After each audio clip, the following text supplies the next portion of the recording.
Hi guys, welcome back to my channel. Today we're going to be talking about the E minor pentatonic scale and how to play it. I have made a video that covers the basic shapes, which is and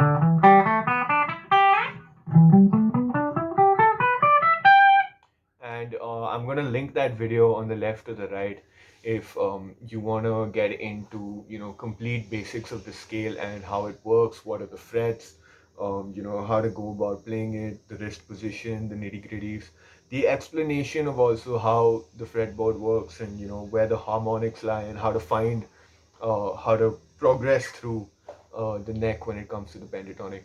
So that video is more of an introductory. Today's video is actually going to be a video on some nice licks that you can start off with, and some tips and combinations of notes on the in the pentatonic shape, the box shape, that really sound good together. And it's all about the notes that a lot of famous guitarists use, and just a holistic way to start off improvising with the pentatonic scale. So let's look at the box shape on the 12th fret. This is a very, very common position for this scale. I'm going to come up a bit closer for you guys. And once we start off, the positions that I want to look into, we're going to start off with two bends, okay? And the first bend is going to be on the 15th fret of the B string or the second string.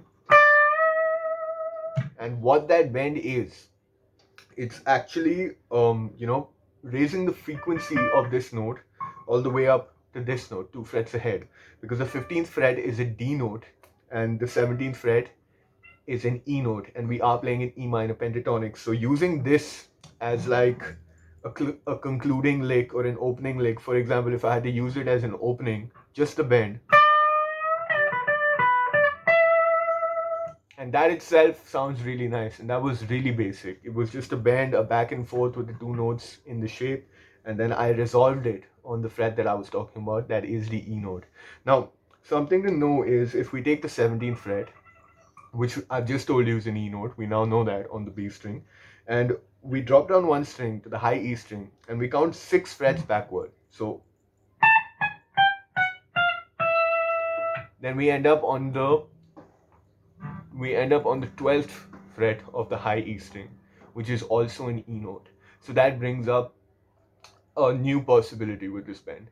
Now, I want you to imagine the type of sound you'd get if you bended the solitary 15th fret on the B string, which is a D. You bend that all the way up to an E, and at the same time, you play this E note. Sorry about that. I think the camera just freaked out on me for a second, but we're back. So I was saying that that bend involving the 15th fret on the B string and the 12th fret on the high E string will look a bit like this. And I don't know if you heard it, but there's this sort of eerie resonance between the two notes, because it's actually a lot of tension, because you're between D and E, right? You start off on D, you bend a little high, you get halfway to E, and E on the 12th fret, the second E note that we're playing, is still ringing out at the same time. So it brings up this sort of dissonance. I'm gonna play it on distortion, all right? And a lot of guitarists use this type of a bend.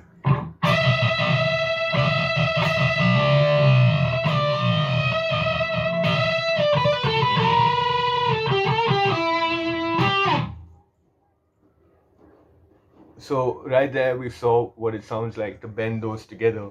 And in that little lick I was playing here and improvising with, I also bent up on the 14th fret of the G string, and the I was also simultaneously holding down the 12th fret on the B string, which is a B note, right? And the 14th fret on the G string is an A note. So you've guessed it. It's the same principle that I explained earlier with D and E, but now we're doing it with A and B. So that sounds and looks like this. And I'm going to show you with distortion once again, because that really brings out the dissonance that I was talking about. And if you are starting off solos, I know you want to play around with distortion.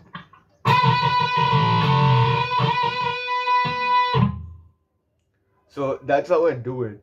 Another interesting way to use bends is by taking the 14th fret on the G string again and the 15th fret on the B string again, all right? So we're gonna bend up just the way we did before, but with our little finger. I don't know if you can see that. With our little finger, we're gonna fret down the 15th fret on the B string. Okay, 14th fret on the G string and 15th fret on the B string. And what that sounds like is a little bit like this.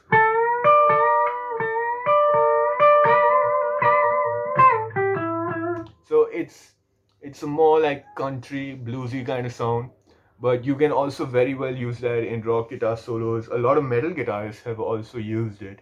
And similarly, if you start off on the 15th fret of the B string and you bend up and you hold down the 15th fret of the E string, which is the next note in the E minor pentatonic shape, you get the same concept, but it's on the B and the high E string, or the second and the first.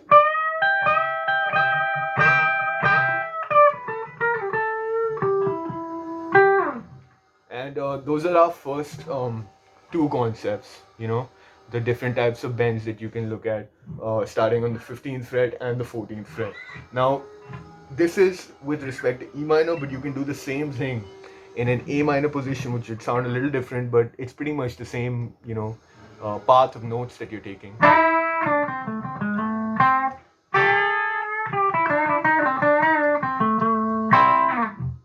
And the rest of what I'm doing there is just walking up and down the notes of the pentatonic, and I'm figuring out how to resolve that. Okay, so when I say resolve that, it basically means when you're noodling around a pentatonic scale or you're improvising, naturally, the audience members or the listeners want to hear that scale and all of the notes that you're playing.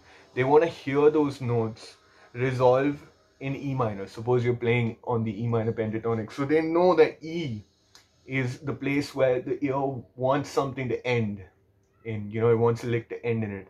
And especially if you time the ending of that lick with when your rhythm guitarist is playing E minor itself as a chord, or he's playing an E power chord, or like the Hendrix chord that's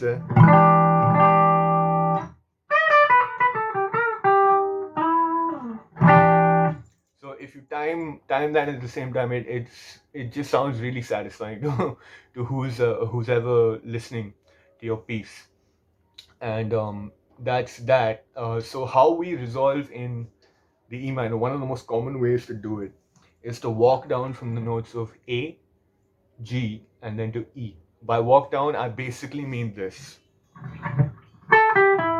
So that's the 14th fret on the G string, the 12th fret on the G string, and then the 14th fret on the D string, which is an E note.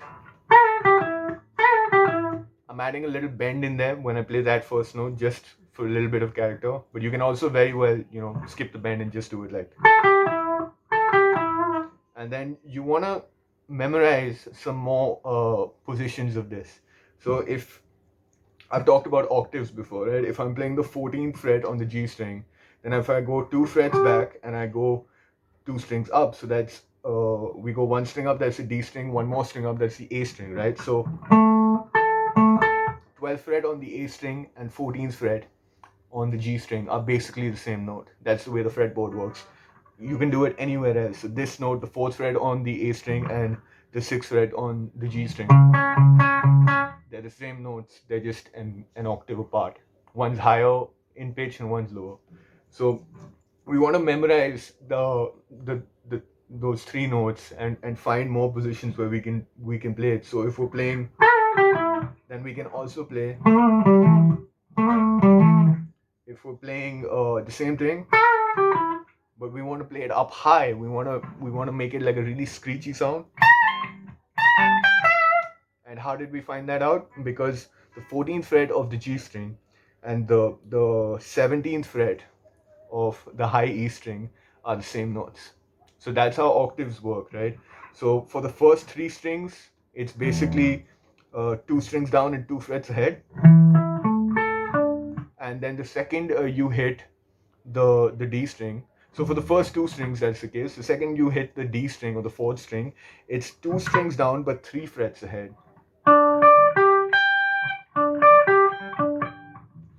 and that's how you figure out which note is which, especially when you're playing it in a scale.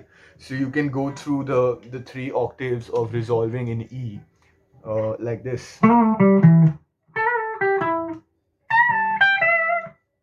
And if we had to couple this up with the last two exercises that we did regarding bending, I'm just gonna play a small lick, and just to make it sound a little cool, I will play it with distortion on. And it's just to give you an idea of how you can stitch these two techniques together to come up with a small lick or small run while you're soloing that sounds really satisfying, and it's basically everything the listener wants it to be.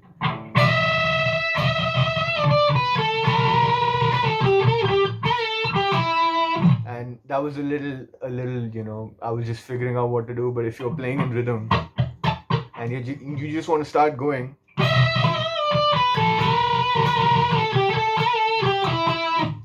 and that's how you do it.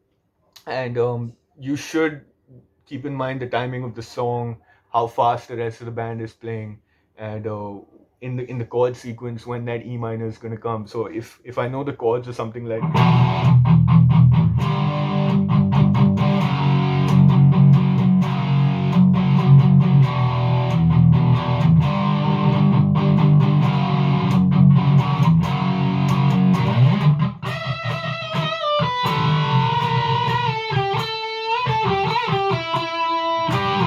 so I mean, I hope you're getting an idea of what I'm saying. And listening to the chords of the rhythm guitarist is really a good way to figure out how to space your solo out, because I know that every cycle of chords starts on this power chord, which is an E minor power chord. All right, then we go up to G. So when I'm doing a bend, it's a lot of figuring out when the G starts, because as soon as I do, that's gonna resonate with the G chord, right? Because I'm bending up on an A string, on an A note, sorry, and I'm coming down, and the next note that my hand pulls off to is a G note. And if the G power chord is playing or running during that transition of notes, it's going to naturally resonate with the listeners. And the only way you're going to figure out how to play with more chords and what are the few things you can do in terms of resolving notes is by just looking up a backing track in E minor, and just really just letting it play on loop, and figuring out what works for you. What are some of the ways that you like to end a lick when it comes to the pentatonics? And the bend and the three notes A, G, and E walking down the scale in that fashion is just a tip on how you can start. There's another concept that I want to just quickly run through, and I've actually been doing it subconsciously while playing these licks out for you, and that is the concept of playing the triad. The triad is basically the three notes that ring out together to form the E minor chord. So that's an E note, which we've got on the 12th fret, the B note, which we've got on the 12th fret of the B string, and the G note, which we've got on the 12th fret of the G string. So it's just a single bar, and a bar means basically, you play it with one finger. And because there are only three strings, you can get away with not playing it with the side of your finger. You can actually press down with the fleshy part, because you don't need to like take care of the whole fretboard like this. It's not that big a bar, and it's not up here. The notes here are squished together, so you can get away with it over here. And how I like to do that is,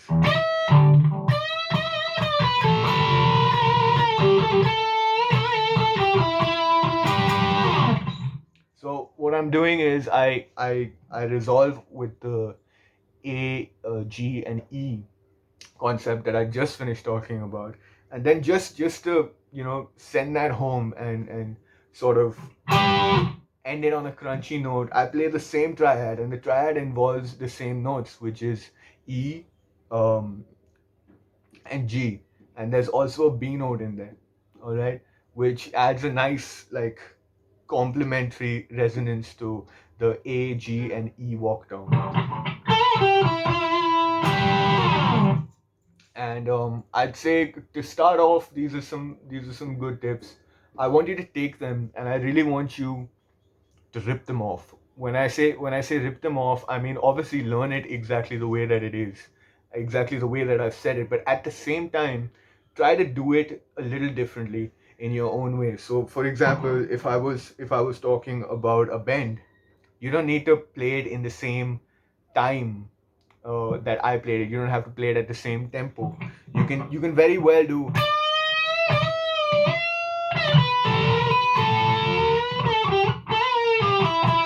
which was it was the same set of notes, and it was the same paths that we took, starting on the 15th fret of the B string, bending up to that high E note on the 17th string, and then finally coming down and resolving that with the A, G, and E notes, but in a completely different way. In a completely different timing. You picked out which note to play, and you held on to it a little longer. You did something a little different, and that's honestly really going to help you find your own sound. And when I say your own sound, I basically mean it's a combination of your influences, a combination of things that you find cool. So my sound is based on Eric Clapton. It's based on John Mayer. A lot of things are based on Slash. I didn't really include those things, the Slash related things, in this video, because he does take the pentatonic scale and add a lot more notes to it. So and that's he adds a lot of notes from the harmonic minor. He adds notes from the natural minor. He adds notes from the E minor blues scale. So what those notes are basically, additions between the 12th fret and the 15th fret that we wouldn't normally play in the standard pentatonic. For example, I'll let you in on a little preview for it.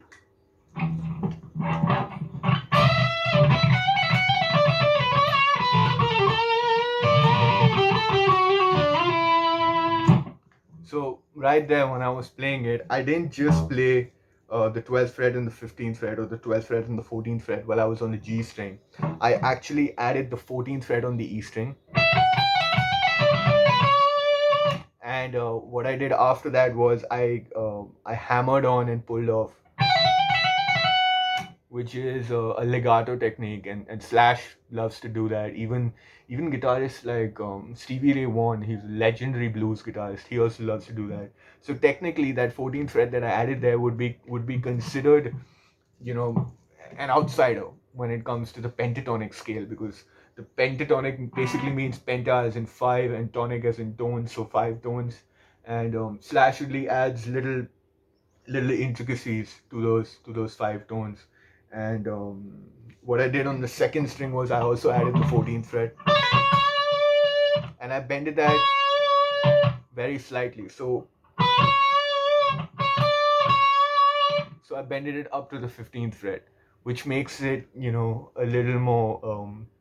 It adds a lot of tension, because naturally the listener's ear wants it to be ringing at the pitch of the 15th fret, but you start a little lower on the 14th fret, and you just drag that up ever so slightly, so the listener feels something new. And on the third string, I did the A, G, and E resolution that I was talking about, but I also added one more step in the middle, which was an F sharp. And instead of just playing, I slid in from the 12th fret on the D string. Pardon me, which also adds a little bit more tension and a little bit of character. Because, as I said, naturally the ear wants to hear just the notes that are in the pentatonic scale, because they make the most sense to the ear. So what Slash and Stevie Ray Vaughan and a lot of other guitarists, like I would say all of them, in their own way, what they do is they play with those natural tendencies and natural preferences of the human ear, and they deliver that, but they deliver it in a sort of unique and almost weird way sometimes. So that's what I want you to start doing with the pentatonic scale, and that's what's really going to help you. And that's, once you start doing that, you're going to start like truly loving and enjoying the process of doing so. So that's it on my second video for the E minor pentatonic. And if you guys want another video like this for this scale specifically, please comment below. please let me know, and I will do that. I'll think of what to do. And another video that I was already planning to do for this scale was I bring out my loop pedal. I play a couple of chords, and in the E minor pentatonic scale, and I improvise over those chords, and I tell you, exactly why I chose the sequences of notes that I played as per the chord changes. And I feel like that'll also help you with solo building and understanding it a bit theoretically, which I feel is necessary. I remember when I was in music school, we had two categories, the practical category and the theory category. So I did grade 8 in the practical category, and I quit theory after the third grade, which I'm regretting very much now because it takes me about twice as long to figure something out. And I just don't want you guys to go through the same thing. So I will make that video as soon as I can and get it to you. And until next time, thank you so much for watching. I had a lot of fun making this lesson, and I hope you enjoy watching it as much as I do.